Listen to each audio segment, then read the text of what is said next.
শেখ ফজলে নূর তাপসের গাড়িতে বোমা হামলার অভিযোগে 2009 সালে সেনাবাহিনীর 5 চৌকস কর্মকর্তাকে আসামি করে ডিবি পুলিশ। তবে 5 জন প্রশিক্ষিত কমান্ডোর হামলার পরেও তাপস কিভাবে অক্ষত ছিলেন এ নিয়ে তখনই উঠেছিল অসংখ্য প্রশ্ন। অভিযোগ ওঠে পিলখানা হত্যাকাণ্ডের গুরুত্বপূর্ণ তথ্য যাতে বাইরে ফাঁস না হয় সেজন্যই সাজানো হয়েছিল এই বোমা হামলার নাটক। আর সেই নাটকেই আসামি করে গ্রেপ্তার করা হয় সেনা কর্মকর্তাদের। পরে সামরিক আদালতে তাদের প্রত্যেককে দেওয়া হয় 5 বছরের সাজা। দণ্ডপ্রাপ্ত এই 5 সামরিক অফিসারের একজন ক্যাপ্টেন খন্দকার রাজীব হোসেন। তাপসের মামলার 2012 সালে তাকে চকবাজার কেন্দ্রীয় কারাগার থেকে বদলি করে পাঠানো হয় গাজীপুরে। 71-এর মানবতা বিরোধী অপরাধের মামলায় একই সময় গাজীপুর কারাগারে বন্দী ছিলেন বিএনপির স্থায়ী কমিটির সদস্য সালাউদ্দিন কাদের চৌধুরী। সম্প্রতি নিজের ভ্যারিফাইড ফেসবুক অ্যাকাউন্টে সালাউদ্দিন কাদের চৌধুরীর সঙ্গে জেলে কাটানো কিছু মুহূর্তের স্মৃতিচারণ করেন খন্দকার রাজীব, যেখানে উঠে এসেছে ব্যক্তি সাকা চৌধুরীর সম্পূর্ণ ভিন্ন একটি দিক। পোস্টে খন্দকার রাজীব লিখেন, আমি সালাউদ্দিন কাদের চৌধুরী নামক রাজনীতিবিদকে ব্যক্তিগতভাবে চিনতাম না। আসলে ওনাকে চেনার সুযোগও আমার ছিল না। রাজনীতির অঙ্গনে তিনি ছিলেন আলোচিত সমালোচিত ব্যক্তি। তিনি যখন একজন আলোচিত সাংসদ, তখন আমি স্কুলের ছাত্র, ফৌজদারহাট ক্যাডেট কলেজে পড়ি। পত্রিকা মারফত চৌধুরী সাহেবের সংবাদ পড়তাম। তবে সত্যি বলতে তার বিভিন্ন চোখা মন্তব্যের জন্য তাকে পছন্দ করতাম না, এটা নিশ্চিত। খুব ঠোঁটকাটা মানুষ ছিলেন। আমরা শুনেছিলাম তিনি আমাদের কলেজের প্রাক্তন ক্যাডেট। এক বিকেলে কারাগারের হাই সিকিউরিটি সেলে কর্নেল রাজীবের সঙ্গে দেখা করতে আসেন এক বন্দী। তিনি ছিলেন চৌধুরী সাহেবের ব্যক্তিগত সেবক। মূল ফটকে দাঁড়িয়েই তিনি কর্নেলকে জিজ্ঞেস করেন, আপনি কি রাজীব স্যার? আর্মিতে ছিলেন। এরপর জানান তাকে পাঠিয়েছেন সালাউদ্দিন কাদের চৌধুরী। হাতে ছিল একটি ছোট্ট বক্স, ভেতরে 2 টুকরো স্যান্ডউইচ। বন্দী বলেন, আজ স্যারের পরিবার এসেছিল, ওনারাই এনেছেন। স্যার আপনাকে খেতে বলেছেন। অপরিচিত একজন আসামির মুখে এমন কথা শুনে বিস্মিত হন কর্নেল রাজীব। কোনরূপ পূর্ব পরিচয় ছাড়াই একজন প্রভাবশালী রাজনীতিবিদ তাকে স্মরণ করেছেন, একথা বিশ্বাসই করতে পারছিলেন না তিনি। তাপস হত্যা মামলার আরেক আসামি ক্যাপ্টেন ডক্টর খান সুবাইল বিন রফিকের সঙ্গে কিছুদিন নারায়ণগঞ্জ কারাগারে বন্দী ছিলেন সাকা চৌধুরী। সুবাইলের কাছ থেকেই কর্নেল রাজীবের কথা জানতে পারেন তিনি।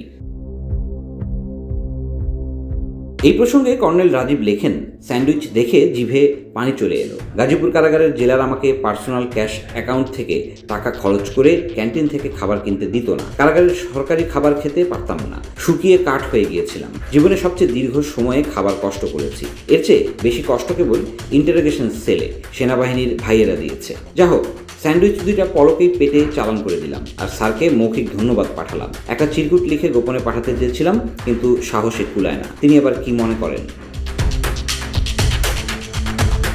এরপর থেকে পরিবার সাক্ষাৎ করতে এলেই কর্নেল রাজীবের জন্য খাবার পাঠাতেন সাকা চৌধুরী। তৃতীয়বারের খাবারের সঙ্গে একটি চিরকুটও পাঠান তিনি, যা ছিল ইংরেজিতে লেখা। কর্নেল রাজীবের ভাষ্যমতে মুক্তোর মতো হাতের লেখা ছিল চৌধুরী সাহেবের, আর ইংরেজি ভাষায় দখলটাও ছিল দুর্দান্ত। চিরকুটে কর্নেল রাজীবকে উদ্দেশ্য করে তিনি লেখেন, আমি জানি শেখ হাসিনা আমাকে কোনোদিন মুক্তি দেবে না, হয়তো দেবে আরও কঠিন শাস্তি, কারণ হাসিনা কিছুতেই বাংলাদেশে সুষ্ঠু নির্বাচন হতে দেবে না। ক্ষমতা আঁকড়ে থাকবে, কারণ সে সিংহের পিঠে চড়েছে।